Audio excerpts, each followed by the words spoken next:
안녕하세요. 잘 쉬셨어요? 네, 코로나가 점점 또 심해진다 그래서 걱정들이 많으시죠? 그러니까 이 시대의 어떤 모습은 저희들이 통제할 수 있는 모습은 아니라 생각이 됩니다. 저희가 조금 더 통제할 수 있다 그러면 지금처럼 많은 사람들이 어려움을 당하거나 이러지 않을 텐데, 인간이 갖고 있는 한계의 모습을 저희들이 정확하게 볼 수 있는 모습이고요. 결국 크신 하나님을 저희가 인정할 수밖에 없는 시대를 살아가고 있음에도 또 아직도 많은 사람들이 하나님을 모르는 것에 안타까움의 마음이 있습니다. 저희가 요즘 꿈의 학교를 이렇게 같이 하면서 이제 몇 가지 이제 이야기를 이제 듣게 되는데, 어떤 분이 그런 얘기를 하셨어요. 한 해가 먼저 하셨던 분이죠. 네, 한 해가 끝나고 나면 도저히 힘들어서 이제 다음부터는 안 한다라는 생각을 갖고 이제 올해까지만 하고 말아야지라고 생각하시는데, 마지막 이제 다 끝나고 글들을 이렇게 보면 요번에 너무 즐거웠습니다. 내년에 또 만나요라는 글이 이렇게 막 올라온대요. 그걸 보는 순간에 자기도 모르게 그 다음에 또 신청서를 쓰고 있는 자신을 발견하게 된다, 이렇게 얘기를 하시더라고요. 그러니까 아이들이 주는 즐거움이 있습니다. 어제도 저희들이 같이 시간을 보내면서 다른 게 즐거운 게 아니고요, 아이들 그 자체가 저희들에게 주는 그런 즐거움이 있어요. 그래서 끝나고 나면 뭐가 특별한 게 있었는지도 모르는데, 교사들이 같이 모여서 아니면 우리 식구들이 같이 모여서 그냥 하루 종일 있었던 아이들이 어떻고 이 아이들은 어떻고 이런 얘기로 그냥 거의 몇 시간에 대한 이야기를 같이 나누고 있더라고요. 그 아이들이 저희들에게 주는 기쁨에 대한 모습인 거죠.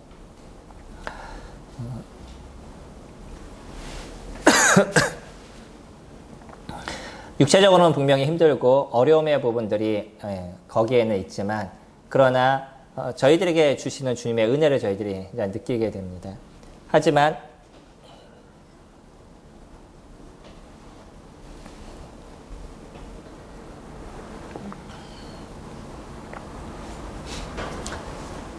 분명한 건 뭐냐면, 힘듦의 부분들은 같이 있다는 거예요. 어떤 부분이든지 100% 좋거나 100% 즐거운 것은 저희들에게 없을 수 있습니다. 그 속에는 무슨 어려움이 있을 수 있죠. 오늘 제가 주제를 뭐라고 말씀을 드렸냐면 복음의 그림자라는 제목으로 오늘 말씀을 드렸습니다. 오늘 복음의 그림자라는 주제를 갖고 같이 생각해 보기를 원합니다.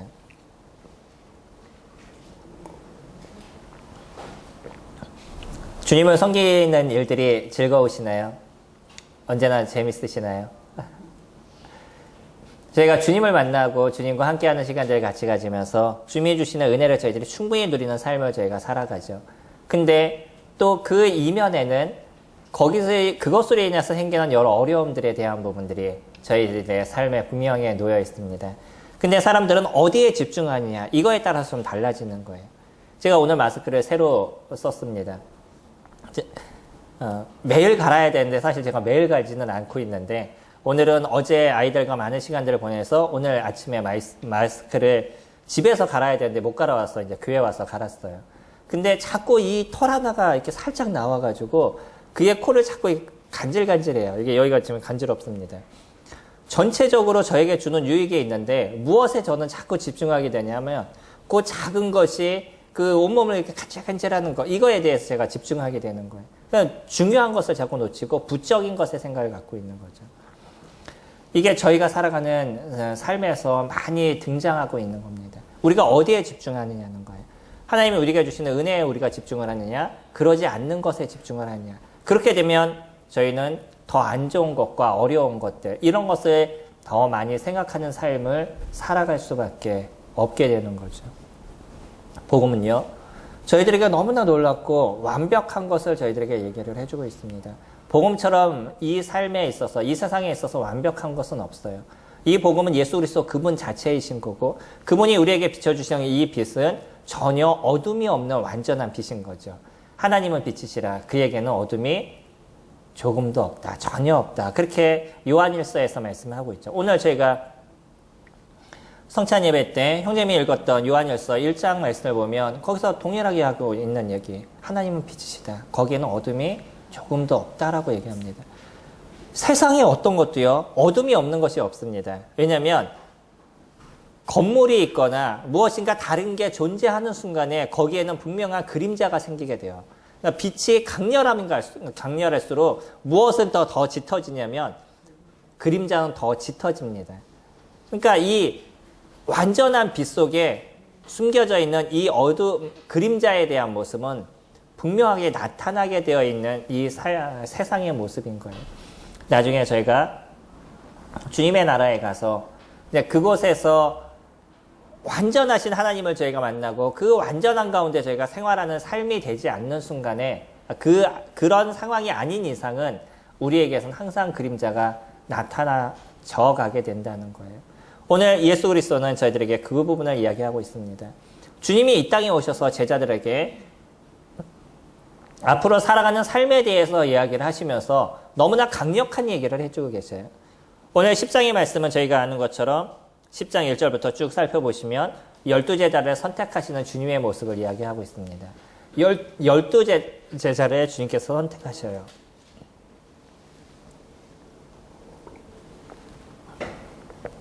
조금 더 강렬한 모습이 이제 마태복음에서 점점 등장하고 계신 거죠. 예수님이 이 땅에 오셔서 이제 어린아이부터 있다가 성장하셔서 30대에 공생애를 시작하게 되시죠. 30세에 공생애를 시작하시면서 그때 처음에 던지신 말씀이 회개하라 천국이 가까웠느니라 라고 얘기를 하십니다. 그리고 나서 주님의 그 사역이 이루어지게 되는데 사역이 이루어지는 또 하나의 작은 전환점이 어디였냐면 12제자를 세우시는 거였었어요. 이제 주님 혼자 일하시는 것이 아니라 12명의 제자들을 세우시고 그들로 인해서 일을 하시기 위한 준비들을 이뤄 가십니다. 제자들을 세우셨기 때문에 이때부터 제자들이 그 일을 다 이뤄갔던 것이 아니라 주님은 3년 반이라는 시간 동안에 제자들을 양육하고 훈련하는 시간들을 가지셨어요. 그리고 나서 주님이 주님의 나라로 임하시게 됐었을 때 이 12제자들은 자신의 임무, 자신의 의무에 따라서 정확하게 얘기하면 예수 그리스도의 그 놀라운 은혜에 따라서 그들의 삶을 주님 앞에 다 드리는 모습들을 가져가게 되죠. 3년 반 동안 그가 주님과 함께하는 시간 속에는 주님이 주셨던 은혜와 또 이분이 진짜 어떤 분인가에 대한 고민들, 많은 생각들이 그들 속 안에서 일어나게 됐었을 겁니다. 베드로가 고백했던 것처럼 영생의 말씀이 여기 있사오니 제가 어디로 가오리까? 라고 처음부터 예수 그리스도에 대한 정확한 믿음과 확신을 갖고 살아갔던 베드로가 있는가 하면 저희가 알고 있는 도마처럼 무엇인가 의심적인 부분들, 이런 부분들이 많았던 그런 제자들도 그들에게 있었습니다. 근데 처음 그들을 선택하시면서 여러 가지 쭉 이야기를 하시는데 오늘의 본문에 보시면 아주 심각한 얘기를 던져주고 계셔요. 34절에 내가 세상에 화평을 주러 온 줄로 생각지 말라. 화평이 아니요 검을 주러 왔노라. 내가 온 것은 사람이 그 아버지와 딸이 어머니와 며느리가 시어머니와 불화하게 하려 함이니 사람의 원수가 자기 집안 식구열이라. 아버지나 어머니를 나보다 더 사랑하는 자는 내게 합당하지 아니하고 아들이나 딸을 나보다 더 사랑하는 자도 내게 합당하지 아니하며 또 자기 십자가를 지고 나를 따르지 아니하는 자도 내게 합당하지 아니하리라. 자기 목숨을 얻는 자는 잃을 것이요 나를 위하여 자기 목숨을 잃는 자는 얻으리라. 오늘 메시지가 상당히 강력하다는 것을 느끼시고 계시죠. 그래서 많은 사람들이 마태복음 10장을 보면서는 뭐라고 얘기하냐면 이건 제자들에게 주신 말씀입니다. 소위 얘기하는 제자들과 평신도를 나누는 그런 이야기를 하는 분들이 계십니다. 제자도라고 얘기하는. 그래서 주님 앞에 그 삶을 드린 사람들, 그 주님 앞에 자기의 어떤 그 결단을 내리고 주님을 위해서 살겠습니다라고 얘기하는 사람들, 그런 사람들을 위해서 주신 말씀이 10장 말씀이지 모든 사람에게 주신 것이 아닙니다라고 얘기하는 사람들도 있어요. 만약에 그렇다 그러면 우리가 34절을 보는 35절을 보게 됐었을 때 가정에서 일어나는 이런 모든 일에 대한 걸 굳이 제자들한테 다 얘기하실 필요는 없었을 거라고 생각이 듭니다. 저희들이 알고 있는 것처럼 믿는 자의 첫 번째 문제는 뭐냐면 가정에서부터 시작되는 불화가 일어나기 시작한다는 거예요. 경험해 보셨나요? 내가 예수 그리스도를 믿음을 통해서 가정에서 어떤 어려움과 문제가 있었는지, 그것을 경험했던 분들은 그 경험한 고통과 어려움에 대한 부분들을 알고 계실 겁니다. 그렇기 때문에 이거는 모든 믿는 크리스찬들에게 드러나고 나타나고 있는 모습이에요. 그러니까 여기서 말씀하신 말씀조차도 모든 믿는 사람들이 제자의 삶을 살아가는 과정 속에선 분명히 드러나고 나타나는 것이지 어떤 특별한 그런 사람들을 위해서 주신 말씀이 아니라는 거죠. 그러니까 저희가 말씀을 잘 보게 되면 이거는 우리의 삶에 당연하게 나타날 수밖에 없는 일들입니다. 주님은 이렇게 얘기하셔요. 내가 세상에 화평을 주러 온 줄로 생각지 말라. 화평이 아니요 검을 주러 왔노라. 아주 심각한 얘기를 하시죠. 주님이 화평을 주러 오신 분일까요? 검을 주러 오신 분일까요? 어느 게 맞으셔요? 오늘 저희가 읽는 말씀에는 검을 주러 왔다는데 저희가 생각할 때는 주님은 화평을 주셨다고라 생각하니까 뭐라고 얘기하시기가 지금 어려우시죠? 화평이셔요? 검이에요? 화평을 주러 오셨잖아요. 저희들에게 은혜를 주러 오셨고 저희들에게 평안을 주러 오셨. 내가 평안을 너에게 끼치노니 내가 주는 평안은 세상이 주는 평안과 같지 아니하다라고 얘기하는 요한복음 16장 33절에서 얘기하는 주님의 그 놀라우신 평안에 대한 부분은 세상이 우리에게 채워줄 수 없는 그 놀라우신 평안을 주님은 저희들에게 허락하고 계신다는 거예요. 그런데 오늘의 메시지는 전혀 다른 얘기를 해요. 그러니까 가끔 사람들은 그렇게 얘기합니다. 성경을 그 책으로 이해하고 거기에서 문제점을 발견하는 사람은 지금과 같은 얘기를 해요. 봐라, 이건 무슨 사람이 쓰다 보니까 문제가 생긴 거다. 처음에는 화평을 주러 왔다라고 얘기했던 사람이 이제 여기에서 뭐라고 얘기하냐면 나는 화평을 주러 온 것이 아니다 라고 얘기한다. 라고 반대적인 걸 찾아내요. 그래서 오른쪽 뺨을 맞으면 그 화를 내셨던 예수님인가 뭐 이런 책자가 있습니다. 보신 적 없으시죠? 옛날에 그런 책이 나온 적이 있었어요. 그거는 기독교를 비판하기 위해서 나온 책인데 왼쪽 뺨을 맞으면 오른쪽 뺨을 돌려대라 라고 얘기했던 주님은 오히려 본인이 맞게 되니까 화를 냈다 뭐 이런 얘기를 이제 주제로 첫 그 타이틀을 그렇게 정했더라고요. 그러면서 성경에서 나타나고 있는 그런 반대적인 것들, 네, 그런 것을 모아가지고선 책을 편찬을 했었습니다. 그게 성경을 모르기 때문에, 주님을 모르기 때문에 하는 얘기인 거죠. 오늘의 메시지에 대한 부분은 그런 겁니다. 이것이 그림자인 거예요. 뭐냐면 밝은 빛이 비칠 때는 그 빛이 비치는 속 안에 분명히 그림자가 나타나게 되어져 있다는 거죠. 우리가 주님의 나라에 완전하게 임하기 전까지 우리의 발이 이 땅을 밟고 있는 이런 상황 속에서는 이런 문제는 우리들의 삶에 언제나 나타나는 것입니다. 그것을 우리가 이해하지 못하면 사람들은 조금만 힘들고 조금만 어려워도 주님에 대한 원망과 불평과 이런 것이 우리들에게 나타나게 된다는 거예요. 저희 장인어른은 상당히 호인이십니다. 제가 장인어른을 만나면서 저희는 크리스찬 가정이고 저희 자매는 크리스찬이 아닌 가정이에요. 거기에다 우리 장인어른 같은 경우에는 그 모든 종갓집 자손이라서 모든 조상들을 섬기는데 저희가 가끔 제사를 지낼 때 이렇게 쫓아갑니다. 지금 이제 그 처남들이 다 외국으로 나가 있어서 별 수 없이 저희가 좀 도와드리기 위해서 김포를 가실 때 저희 같이 쫓아가는데 술잔이 몇 개인지 제가 지금 기억이 안 나요. 이렇게 술잔을 따라 놓으시는데 거의 50개 이상 되는 술잔을 따라 놓으셔요. 그런 거 보신 적 있으셔요? 제사 지낼 때? 제가 기억하기에는 50개 정도 되는 거 엄청 많아요. 술잔을 엄청 따라 놓으셔요. 그게 다 모든 조상을 위해서 따라 놓은 술잔이에요. 모든 조상을 다 섬기십니다. 네, 그런 분이셨어요. 그러다 보니까 저희 장인 어르신과 장모님 같은 경우에는 조금 더 엄격하시고 그럴 거라는 생각이 없지 않아 있는데 엄청난 호인이셔요. 진짜 좋으신 분들이십니다. 오히려 저희 집은 상당히 엄격한 집안이고 저희 자매는 안 그래요. 그래서 저희 자매를 만나서 처음 그 집에 이렇게 가게 됐었을 때 저희 처남들이 장인어른과 장모님한테 대하는 태도에 대해서 아니 어떻게 저렇게 할 수 있지라는 이제 의구심이 좀 있어요. 너무 편하게 대하는 게 저희 집은 어머님과 아버님을 대하는 기본적인 예법이 정확하게 정해져 있는 집안입니다. 근데 거기는 그러질 않아요. 그러다 보니까 그게 처음에는 이해가 안 되고, 너무 자녀들이 버릇이 없다라는 생각을 제가 가졌던 적이 있습니다. 그런 것은 아니었었어요. 그런 호인이심에도 불구하고 저희 아내가 주님을 영접했다라고 고백하게 됐었을 때 그때부터는 매일마다 아내에 대한 핍박이 있었습니다. 네가 교회를 나갈 것 같으면 집을 나가라 뭐 이렇게 얘기하시는 그런 게 한 2년의 시간 동안 계속적으로 이루어졌었어요. 그리고 나중에는 자매가 교회를 나가면서부터 변하는 어떤 모습들, 그런 모습들을 인정하시고 나중엔 받아주셨죠. 오히려 저희 자매가 미스 때는 미니스커트 입고 다니고 뭐 이런 친구였었습니다. 친구가 아니라 아내였었습니다. 근데 주님을 믿고 나서는 모습이 변하는 거예요. 치마가 길어지고 화장을 짙게 했었는데 화장을 안 하고 이렇게 모습이 점점 변하니까 저희 장인어른은 그런 것을 더 좋아하셨던 분인 거죠.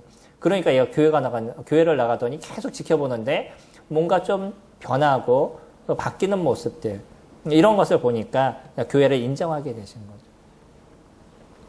이게 불화입니다. 가정은요, 믿는 사람이 그 가정에 딱 떨어지는 순간에 이제 파동이 시작이 되는 거예요. 믿지 않는 가정이 있었어. 이 가정에 누군가가 믿는 사람이 발생했습니다. 그러면 여기에는 아주 큰 돌멩이 하나가 뚝 떨어진 거죠.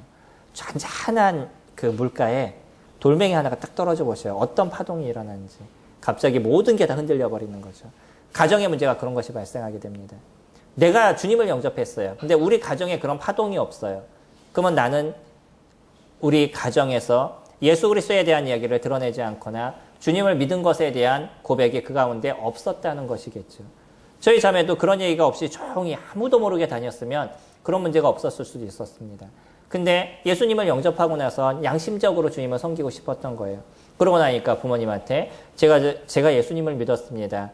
이제 아빠가 뭐라 그래도 제가 교회를 나가겠습니다. 그 얘기만 안 했으면 그렇게 큰 문제가 없을 수도 있었어요. 근데 그 얘기를 하는 순간부터 이제 가정의 문제가 발생하게 되는 거죠. 주님이 얘기하신 의미가 이 얘기입니다. 우리가 잘 기억해야 되는 건 주님을 믿고 나서 가정에 문제가 생기는 걸 자기 해놓고서는 그것을 당연한 것처럼 여기는 이런 걸 얘기하지 않는다는 거예요. 다시 얘기하면 가정 가운데 어떤 불화가 일어나고 시어머니와 그 며느리가 아니면 자녀와 그 부모가 아니면 남편과 아내가 문제가 막 발생하는 것을 이 말씀을 보면서 주님도 이런다고 그랬어. 그러니까 문제가 생길 수밖에 없는 거야 라고 얘기하는 거는 성경을 잘못 보는 거라는 거예요. 그런 의미가 아니십니다. 여기서 무엇을 얘기하는 거냐면 믿는 자가 또 믿지 않는 자가 함께 있었을 때 거기에서 생기는 문제는 분명하게 나타나게 되어져 있다는 거예요. 고린도 후서에서는 그렇게 얘기하시죠. 믿는 자와 믿지 않는 자가 그리스도와 벨리알이 벨리알은 사단을 뜻하는 거죠. 사단을 예표하는 건데 그리스도와 벨리알이 어찌 함께 할 수 있느냐라고 얘기하십니다. 그건 불가능하다는 것이에요.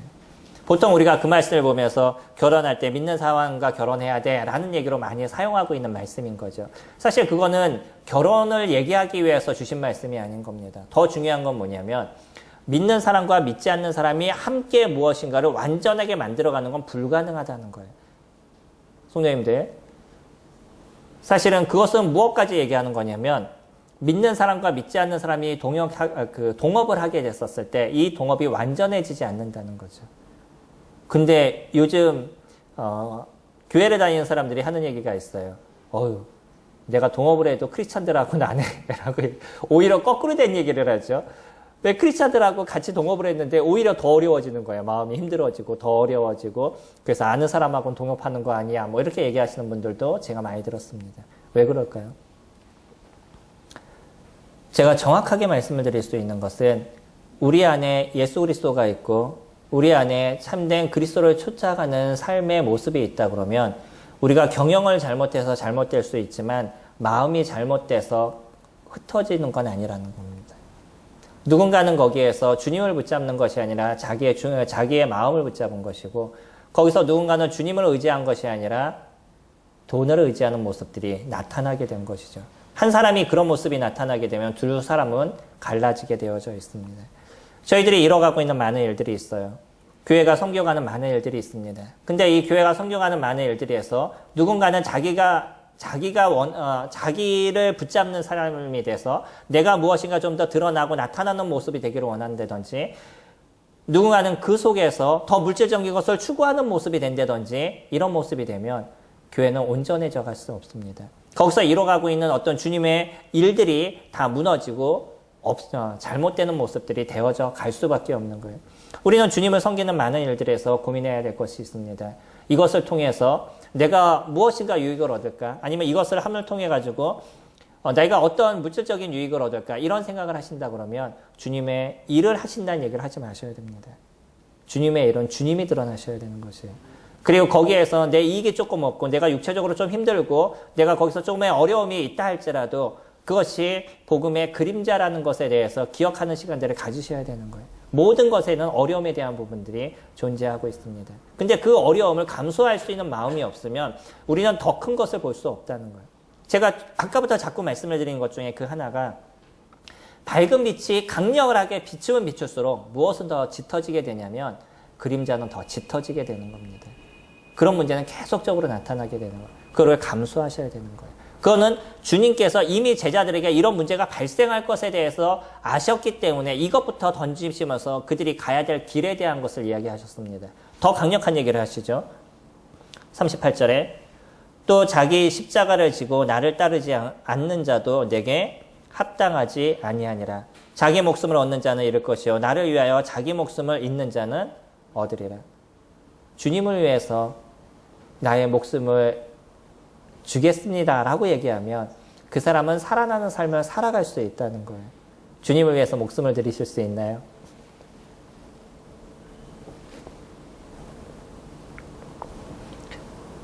근데 우리가 말씀을 보시면서 생각하셔야 될 것이 있습니다. 이거는 주님을 섬기는 자들에게 주신 것이 아니라고 제가 서두에 말씀을 드렸죠. 모든 크리스찬들에게 기본적인 겁니다. 모든 크리스찬들이 무엇을 붙잡는 인생을 살아가는 거냐면 자기 십자가를 지고 가는 인생을 살아가는 것이에요.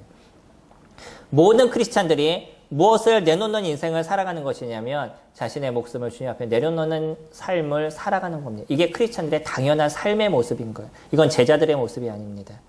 이건 모든 크리스찬들의 모습인 거예요. 다시 얘기하면 내가 나의 그 죄된 모습이 십자가에서 죽었음을 고백하는 삶을 날마다 살아가는 것이라는 거예요. 나의 이 육신이 내가 갖고 있는 내 이 욕심이 그 십자가에서 죽었음을 내가 매일마다 기억하는 삶을 살아가는 것이 이게 크리스찬들인 겁니다. 그렇기 때문에 우리가 침례를 받을 때 그것을 고백하지 않나요? 제가 제 죄에 대한 부분, 죄에 대한 육신은 이 물에서 죽었습니다. 그리고 여기에서 다시 내가 예수 그리스도 그분 안에서 의로운 자로 다시 태어났습니다. 이제 나의 주는 예수 그리스도요. 저는 오직 하나님을 섬기는 자로 살아가겠습니다. 라는 고백을 그곳에서 저희가 이뤄가는 거잖아요. 이거는 당연한 삶임을 저희들에게 던져주고 있습니다. 이거는 어떤 특별한 사람이나 어떤 특별하게 주님 앞에 열심히 살아가는 사람이나 이런 사람들에게 이런 삶을 살아라 라고 얘기하시는 것이 아니라 내 안에 예수 그리스도 그분의 그 놀라우심을 붙잡고 예수 그리스도 그분이 나에게 주시는 은혜를 내가 붙잡는 이 놀라운 복음을 알고 있는 사람들은 이와 같은 삶을 살아가는 것이 당연하다라고 저희들에게 말씀하고 계신다는 거예요. 그러지 않으셔요?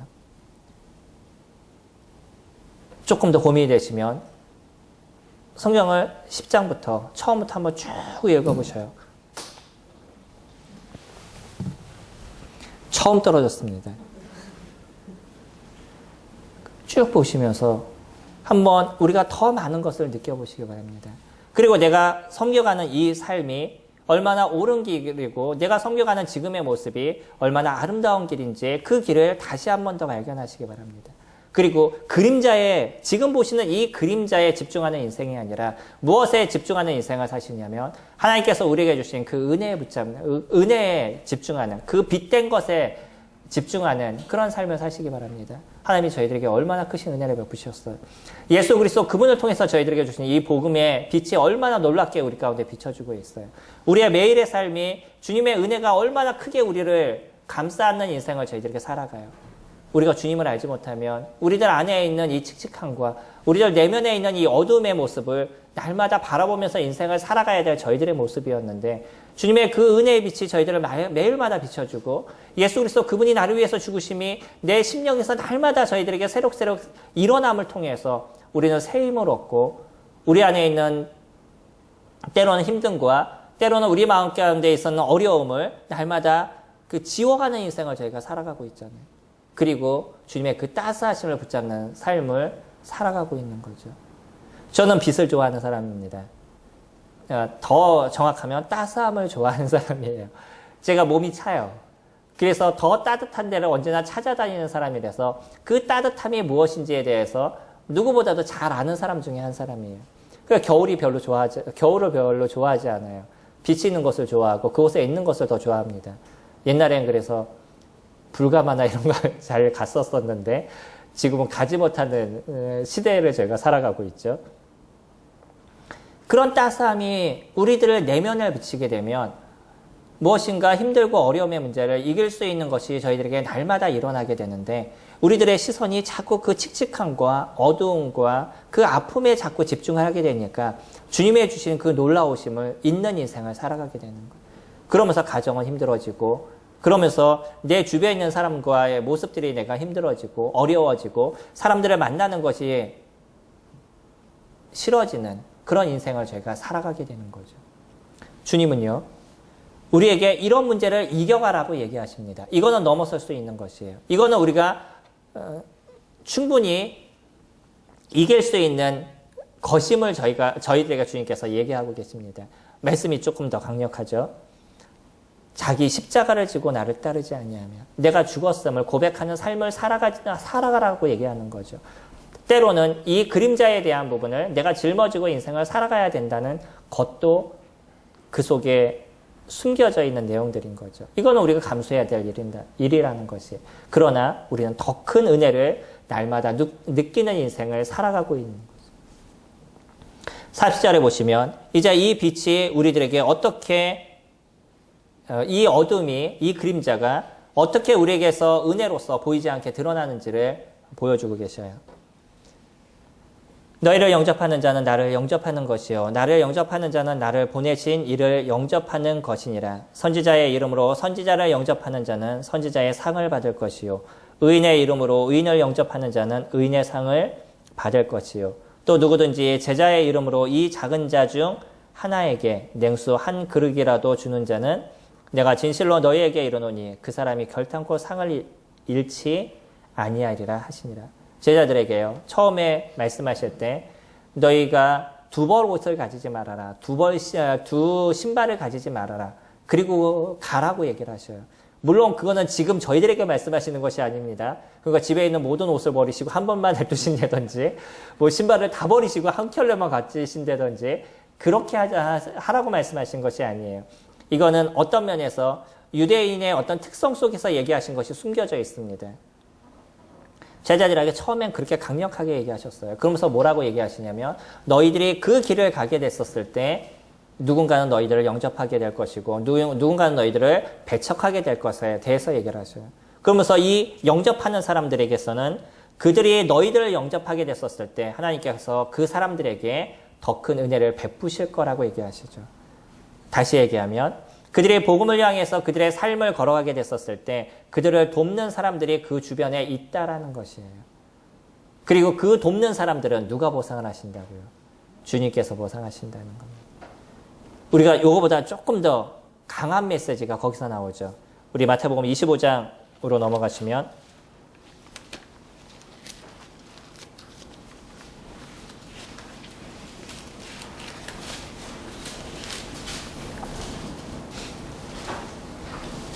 마태복음 25장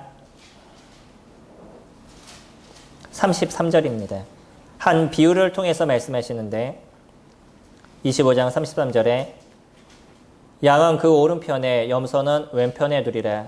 그때 임금이 그 오른편에 있는 자들에게 이르시되 내 아버지께 복받을 자들이여 나와 창세로부터 너희를 위하여 예비된 나라를 상속받으라.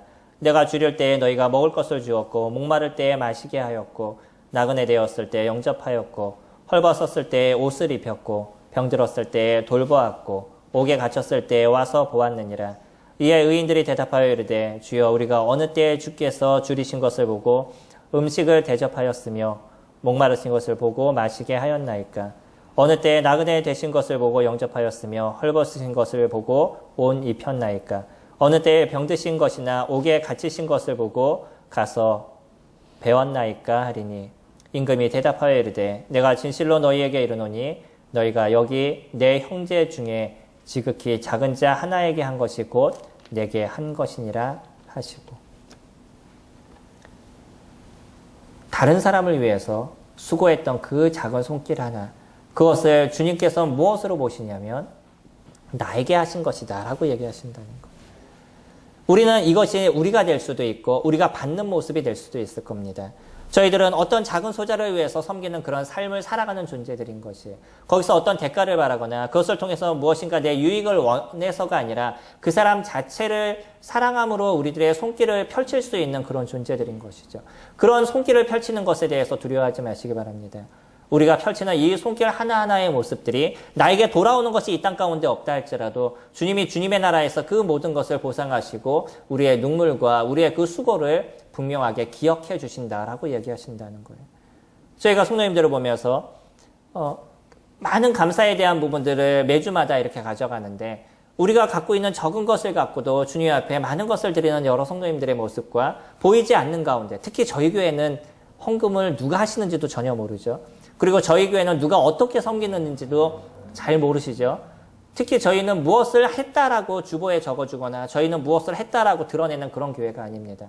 그러니까 더 가려져 있는 모습이죠. 그럼에도 불구하고 내가 갖고 있는 것을 다른 사람에게 나눌 수 있는 그런 여유가 우리 연약하고 부족한 삶을 살아가는 우리 성도님들에게 더 크게 있다는 것이 은혜가 되지 않으셔요? 이런 시간들, 이러한 어떤 분들과 저희가 같이 섬기는 일들을 이뤄가고 있습니다. 그것이 사람이 많고 사람이 적고 이것이 중요한 것이 아니죠. 그런 나의 것을 나눌 수 있는 분들, 그리고 나의 마음을 같이 나눌 수 있는 분들이 함께 하신다는 것이, 이것이 얼마나 크고 은혜인 삶을 저희가 살아가는 것이에요. 내가 받지 않아도요, 그런 이야기를 들으면 제 마음 가운데 풍성함과 기쁨이 넘치게 됩니다. 혹시 그런 분 계셔요? 나에게 안 줬기 때문에 화가 나시거나 왜 나한테 안 주고 저 사람한테 줬을까라는 생각을 가지고 안 그러시잖아요. 그렇게 어려운 분에게 누군가 손을 펼친다는 얘기를 언젠가는 듣게 됐었을 때, 어떤 통을 통해서 나도 모르게 듣게 됐었을 때, 그것에 대한 풍성함과 마음의 기쁨에 대한 부분들이 우리들 안에 넘치게 되잖아요. 이게 우리가 함께 섬기는 성도들의 은혜에 대한 모습인 거죠. 이거는 주님이 우리에게 주시지 않아도 우리들 마음을 풍성케 하시는 주님의 그 은혜가 우리 가운데 있는 거예요. 이 땅에서도. 근데요, 더 큰 거는 주님의 나라에서 네가 나를 섬긴 거야, 네가 그 사람을 섬긴 게 아니라 네가 나를 섬긴 거야 라고 얘기했었을 때 이것이 얼마나 우리들 안에 기쁨이 되고 즐거움이 되겠어요. 주님은요, 이것이 당연한 우리들의 삶의 모습이 될 것이다 라고 얘기하십니다. 우리는 그림자의 모습들이 있어요. 주님을 따르고 주님을 섬기면서 생겨나는 그 한구덩이에 보이지 않는 그 어둠에 대한 부분들, 육체적인 힘듦, 때로는 우리가 병이 걸리는 문제들, 정신적인 어려움들, 많은 것들이 우리가 놓여 있을 수 있습니다. 또 여기서 직접적으로 얘기하는 것처럼 우리 주변에 있는 사람과의 어떤 관계적인 어려움들, 이런 문제들이 우리들 안에서 분명하게 생길 수 있어요. 근데 그것을 넘을 수 있는 힘이 우리 가운데 필요하다는 것이죠. 우리가 주님 안에 있는 그 믿음, 예수 그리스도의 그 사랑이 우리를 붙잡을 통해서 그것을 넘을 수 있는 힘이 우리 가운데 있으면 주님은 더 큰 것으로서 저희들에게 보상해 주신다는 거예요. 그리고 또 분명하게 저희 가운데 얘기하시는 것들, 그런 일들이 너희들에게 있다 할지라도 내가 너를 돕는 자들을 너희 주변에 두시겠다라는 거예요. 우리와 함께하는 그런 자들을 우리 주변에 두시겠다는 거죠. 그래서 어떤 자는 우리가 섬겨가는 그런 일들 속에서 우리에게 마음의 위로를, 우리를 위해서 함께 기도하는 부분들을, 때로는 물질적인 보상을, 여러 가지를 통해서 마음을 나누는 그런 분들이 우리들 주변에 여러 사람들이 존재하게 되는 거예요. 이게 우리가 함께 가는 삶의 은혜에 대한 부분입니다. 저희는 주님을 섬겨가는 데 있어서 혼자 섬기는 존재들은 아닌 거죠. 그렇기 때문에 주님은 교회를 세우셨습니다. 이 교회를 통해서 함께하는 길들을 이루셨는데, 먼저는 예수 그리스도를 머리로 우주적인 모든 사람, 믿는 사람이 함께 교회를 만드셨다 그러면, 지금은 지역적인 모습에 있어서 아직 우리가 육체적인 것을 갖고 있는 이런 모습 속에선 지역적인 것을 통해서 그 작은 교회를 만드셔서 그 교회 안에서 같이 협력하고 함께 주님을 섬길 수 있도록 주님께서 만들어가고 계시는 거죠. 저희는 그 속에 성남 북부라는 작은 교회에 함께 소속돼서 주님을 섬겨가고 있습니다. 그러나 그 속에서 생기는 여러 그림자에 대한 부분들, 어려움에 대한 부분들, 이 복음으로 생기는 여러 아픔에 대한 부분들은 분명히 존재하게 될 것이에요. 그러나 그것을 조금 감수하실 수 있는 것, 그런 것을 가지실 수 있으면 좋습니다. 그리고 그것보다 어디에 더 집중하실 것이냐면 주님이 저희들 가운데 주시는 그 은혜의 빛에 날마다 우리를 비춰주시는 예수 그리스도의 그 구원의 은혜에 대해서 더 집중을 하신다 그러면 작은 것이 저희들에게 어려움이 되지 않으실 겁니다. 얼마 전